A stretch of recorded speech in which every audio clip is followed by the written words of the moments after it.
Hey, no hate on paleness. That first thing every single family member said to me at my bridal shower this weekend was, wow, you're so pale. Look at your little white body. And I was like, thank you for calling it lit up.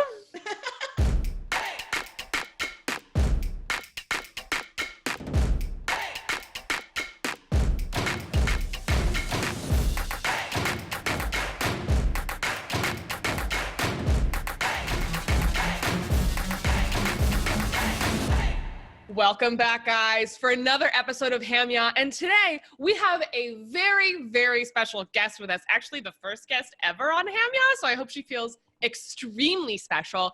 It is none other than the legendary founder of WorkBrighter, Ms. Brittany Berger. Brittany, welcome to the show. How you doing? I am so awesome. Thank you so much for having me as the first guest. Oh my God. Such an honor. You are so welcome. We would not have missed having you on here. We are so excited to welcome you to the show. And as you know, this is a safe space for yelling, screaming, and all things bashing. Well, not necessarily. We try to be kind to people. But my first question to you, Brittany, is what do you want to yell about on today's episode? Hustle culture and toxic productivity. Ooh, yes. Lay it on me, girl. How are we defining hustle culture? So for me, I define hustle culture of having a really narrow pursuit of success, work, and productivity. I like to look at productivity now as just like doing what you need to do in a good way. So you can like productively cook, you can productively exercise. Like productivity isn't just like a thing you do at the office to make money. We just are so focused on our offices and making money that that's kind of the only thing we apply it to, and we get really just focused on getting the most done and more at work and as little as possible in every other area of your life. This was so interesting to me, Brittany, because I remember feeling so alone in this like hyper stress about productivity, feeling like I was working myself to the bone while everyone else was doing fine and it was easy for them. And I was like struggling privately thinking, oh my God, just am I not built for this? Am I not cut out for this? Like, look at all these people being like, no sleep, all this stuff. I'm like, but I tried and I'm very ill. And I need sleep now.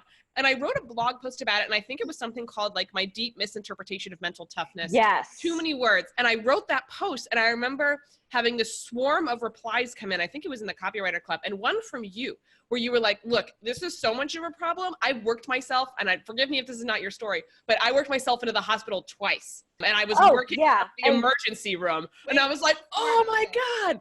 And it's more than twice by now. I'd love to say that like after I messaged you, I had it all fixed, but no, it's happened again since then. Yes, that is my story. I was working so hard that I would literally be in the waiting room of the emergency room. I would be hooked up to IVs and I would be blogging.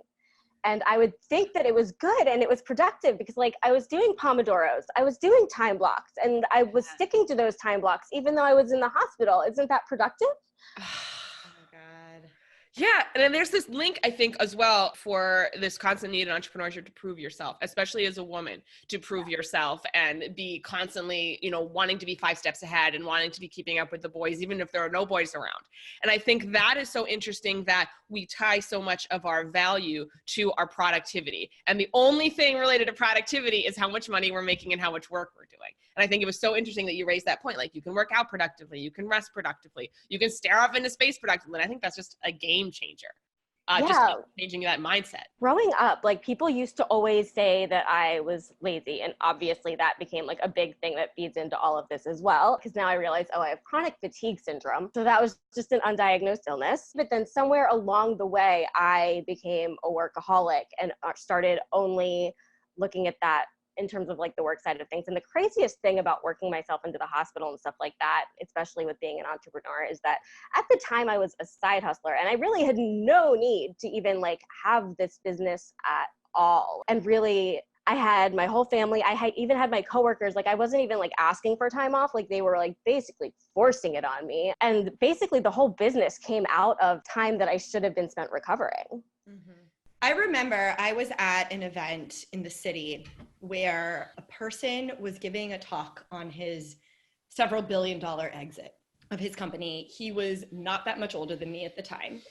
And I remember sitting there where he was talking about the sacrifice required to do something great. And it was funny. He was talking to a room full of women and it was just him. And he was like using words like dedication, commitment, loyalty, sacrifice. And all I could hear was, you're a shitty son, you're a really bad friend. It sounds like you had some sort of eating disorder. It sounds like you weren't sleeping and might have actually been delusional. And there are like all of these signs of real mental health breakdowns that were, the way he was talking about it, it was like, we're going to reward this. And this is the bar. And I have a lot of problems with this personally from a mental health standpoint. And then also systemically, it rewards sacrifice at all costs in a way that is unattainable if you have any sort of non-privilege. Like really, Yes. it's insane. It's insane what it is suggesting is the norm. And then you hear the hustle bros talking about how like, no, it's a meritocracy. You just got to put in the hours. You just got to put in the time. And I'm like, you don't have a kid, you're white, you're this, you're that. Like, I don't even want to touch this with a 10-foot pole for all of the things that are wrong with the way you're talking about success right now. But here we are, you have the numbers. Like, he now has a VC firm. He's not a bad person. Like, I think he was a fine person.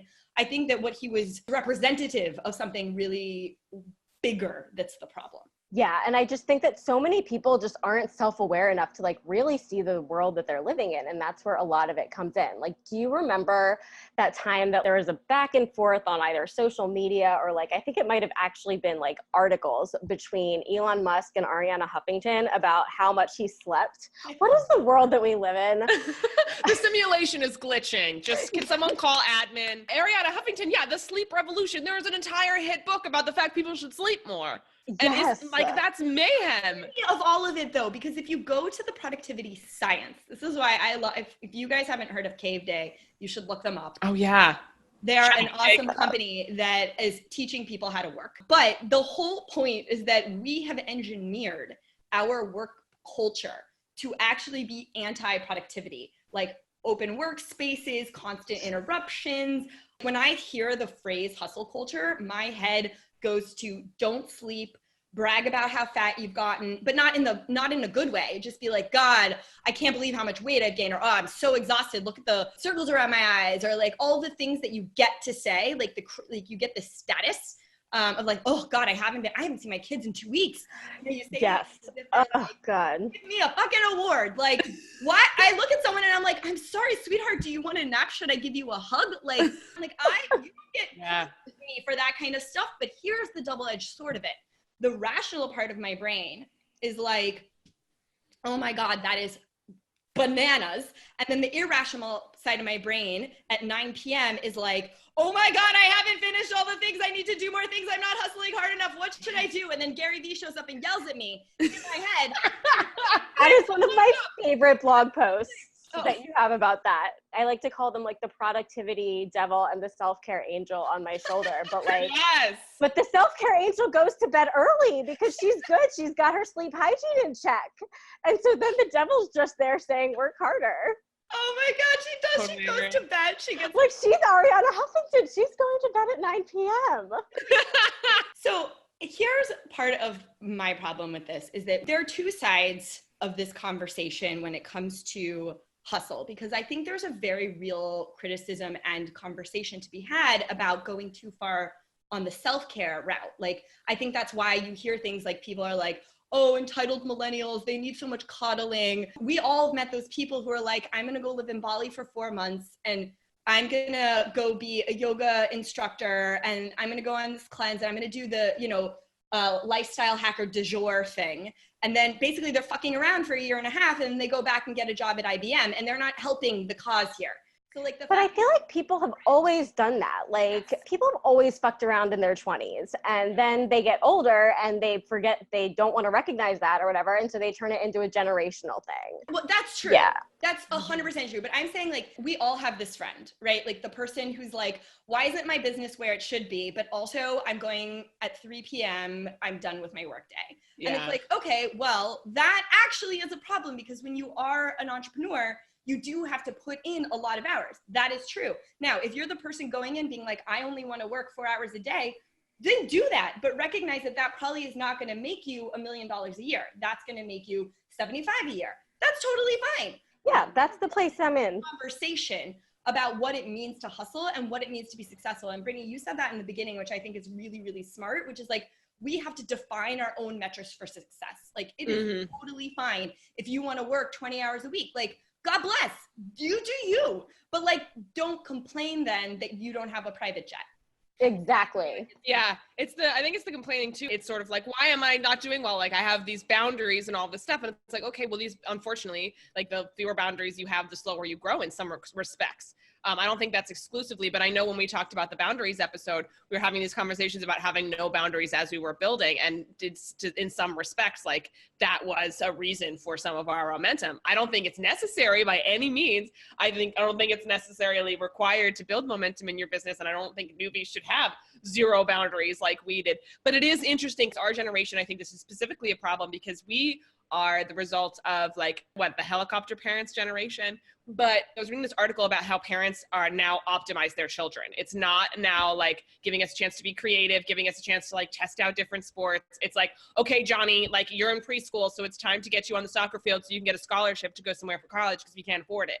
And it is that optimization and the nature of schoolwork has changed and what's required to get into college has changed. And I remember these hustle conversations, these like comparative, these pride comments about overworking happening in college, where we'd sit around outside the library, smoking our cigarettes, being like, oh man, I got to be in the library until 2 a.m. I didn't sleep last night. Like I have a final in 6 essays. And then the other person's like, well, I haven't slept for 3 days and I've been high as fuck on Adderall. It's interesting where it started because we're told we're this lazy generation, but I feel like we are more obsessed with work and productivity than any generation prior, and earning power because, you know, wages have stagnated while even though the stock market is doing great. So we feel like we have to work 5 times as hard to get ahead, to have the life our parents had because it was way easier to buy a house in the 90s. You know, it's just an interesting time. Yeah, I think that it all really comes down to like, again, that self-awareness. The self-awareness helps you see whether you're only working 20 hours a week yet expecting to earn $1 million. And also like the definition of success thing with, Yes. which is what I was going to say about Elon Musk.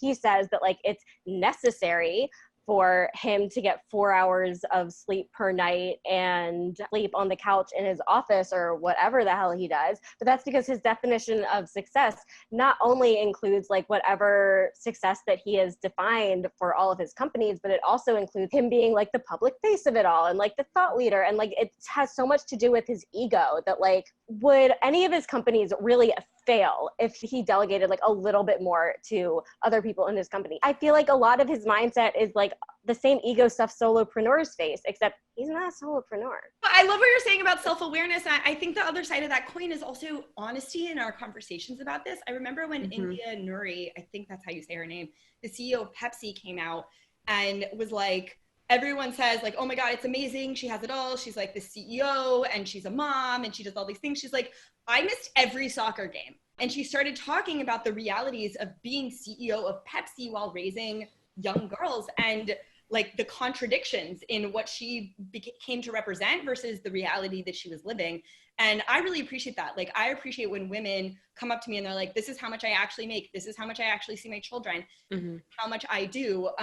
This is how much my husband does. And like having these honest conversations about how we derive wealth in this country, how companies are born. Like there's a lot of women I know, we're all at different stages on this phone call on the Zoom, but I'm at that stage where we have one kid and you start to hear more about parent entrepreneurs. And a lot of women have said like, physically, it's not possible for me to work in the ways that my husband can work. And so we've worked out a way that he has more income potential than me. So I'm doing more childcare, and then the gender pay gap begins. But also for what it means for your business is it literally has to stagnate, or you work yourself stupid trying to overcome all of these stereotypes, like we were saying about lazy or not working hard enough, not hustling hard enough. And it's like, no, you literally just like shat a watermelon out of your vag. Like, you should rest. Like seriously, that's not a bad thing that you want to chill. Like you have stitches. Exactly. I mean, I haven't done that, but I have had a lot of health stuff go on, and it really made me, it was part of why I had to shift my mindset around what productivity is. And so something that I say all the time now is rest is work, recovering is the work. Like there are jobs that need to be done if you're gonna go do magic, and there's no way around it. Especially as creatives, we need that space. Like your subconscious needs time to work out problems. You need time to like recover, and so you can come back and be energized. And this is actually so funny because Margot and I were talking last week. We were like, or maybe it was the week before last. I had wisdom tooth surgery, as you probably saw all over social media, because I made great content out of it. One of my cheeks was just like it was super swollen, and it was the Wednesday after, and my cheek was still swollen, but it was more like. So I was like, should we still film?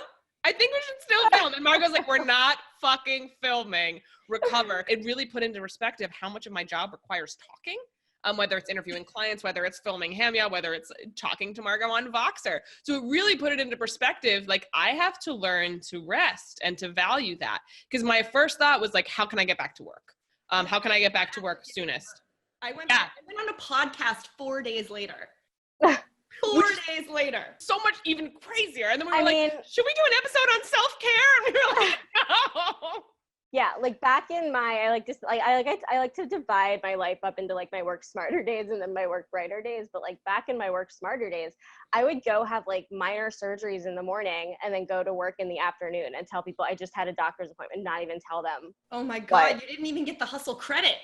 Like you didn't even get to brag. Because people were concerned about me. And so like I knew that they would send me home and then I wouldn't get to brag because I wouldn't be working. So strong. So really like this way I could then say on a HAMYAW interview years later, like I'm still doing it. We hold the space for the brag, even though we know it's wrong. I think this is so interesting with you mentioning Elon Musk and how it's like, I need to be on the office couch. I need to be sleeping 4 hours a night. I need to be sending out tweets to get me $20 million fines because I'm high on Ambien. Yeah, like the company would be better off if you just walked away for a little bit. It would be fine, homie, just take a nap. But I think this is also an ego thing. And this is where solopreneurs start to suffer, especially when we start hiring teams, is because it's that same story. Well, if you want something done right, you've got to do it yourself. No one can do it the way I can. I've got to do it. Give it to me. I'll handle it. Like guilty.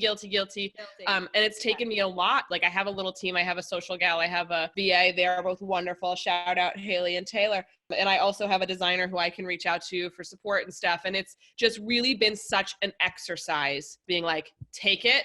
I'm not going to give any comments or I'm not going to follow up and I'm not going to freak out. Just send it to me and then I will give you feedback. I've had to train myself to do that. So it's been a big exercise having to do that. And that's an ego thing, just like the bragging about how hard you're hustling is an ego thing. And I think we forget.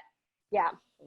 And I think that part of me just didn't really see that until I shifted my priorities from like, oh, like I'm out here every day to be an entrepreneur to like, oh, I'm out here every day to like be the most B-bird I can be. And that sounds really corny, but like shifting my version of success to one that's like has very little to do with my business these days. What are some things we can do to start shifting culture? Cause like what, so I'll give one thing I've been trying to do. Wait, hair. Your hair looks so good though. Thank you. I worked really hard on it, everyone. The thing that I've been trying to do is bragging about the right things. So I'll take a moment and be like, I slept 8 hours. You know, I slept in today, you know, like I don't mean it in like I guess that could sound like you're rubbing it in way, but I do think that okay, let me say it differently. I get excited for my peers when they tell me things like that. Yeah. They're like, I just landed this big deal. I just slept. I went to the gym. I'm taking the rest of the day off, or like things like, or I'm celebrating this big win. I celebrate with them. And I think that if we want to shift the culture, we cannot judge our friends for their lack of hustle when they share those things with us. Exactly. Yeah, I love that.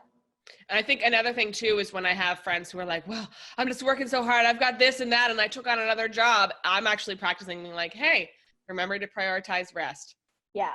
You know, I think saying those things as well. Yeah, I always like checking in like, oh, is that what you needed? Or like, oh, like what, you know, or not like in those words, but like, oh, what made you do that in a very non-judgmental way, but like trying to dig into like why. And then, you know, I feel like I am the friend who tells people like, are you doing this for yourself or for other people and stuff like that? I feel like I am that friend, but I think that is one of the biggest points that we should take home for people. Yeah. Because I do think when we talk about overwork, like one of the things that used to frustrate me is when people would be like, you shouldn't work weekends. But I was writing a lot on weekends and it brought me joy. Like I Marie Kondo'd my life. And I was like, I actually do want to spend the next 4 hours in front of my computer writing because that makes me happy.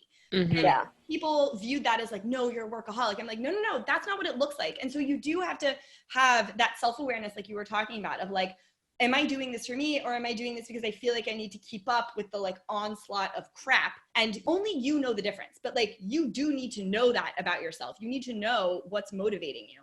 If you're doing something because you feel like you need to keep up with the Joneses that you don't like, or if you're doing something because it's actually something that fuels you and actually something that moves the needle forward in your business that you Yeah.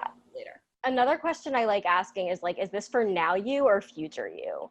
Because I feel like I personally have so little self-control.